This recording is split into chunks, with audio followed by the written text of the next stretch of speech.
Good morning everyone, this is Wei from Early 7 Farm. Kung makikita nyo, ito yung ginawang daan dito sa lugar namin. But what end up happening is itong area namin ay tumaas ng gusto. Kaya kailangan namin patambakan. Napakalaki ng itinaas niya.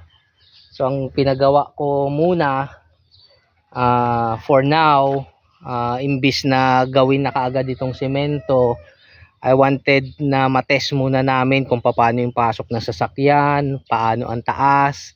Kaya ang ginawa ko muna ay nagpalagay ako ng etong parang barrier. So magtatambak kami rito, susubukan naming habulin yung daan na pinaka mainam sa pagbaba ng sasakyan. Kaya nagpagawa ako dito ng hollow blocks.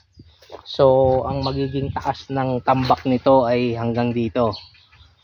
So ayan yung hollow blocks, pinasobrahan ko para hindi babagsak dito sa irigasyon yung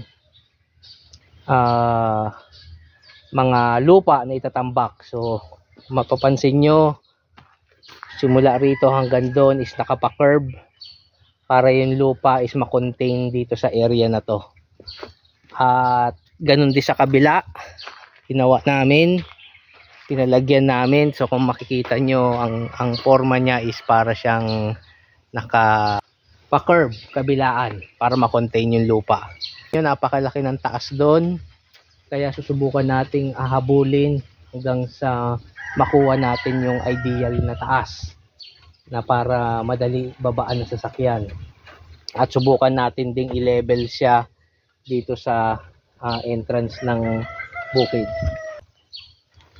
Kaya may mga sobra pang bakal dyan in case na kailangan namin mag-angat pa ng hollow blocks habang hinahabol yung daan.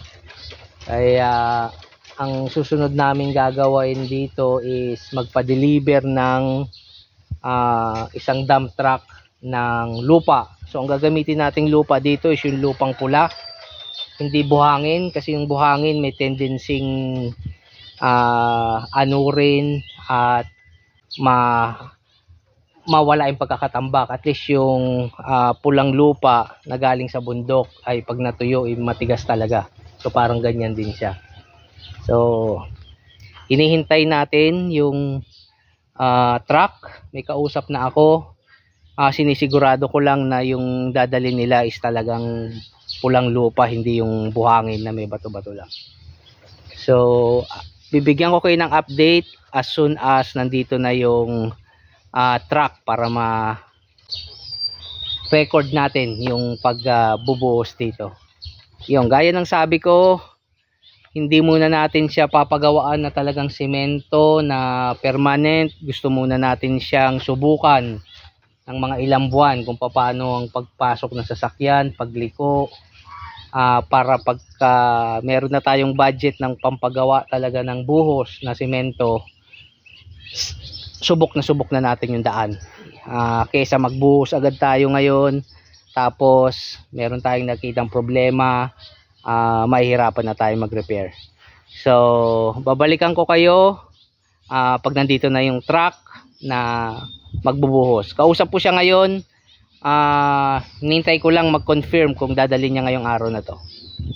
So dyan muna kayo at babalik ako.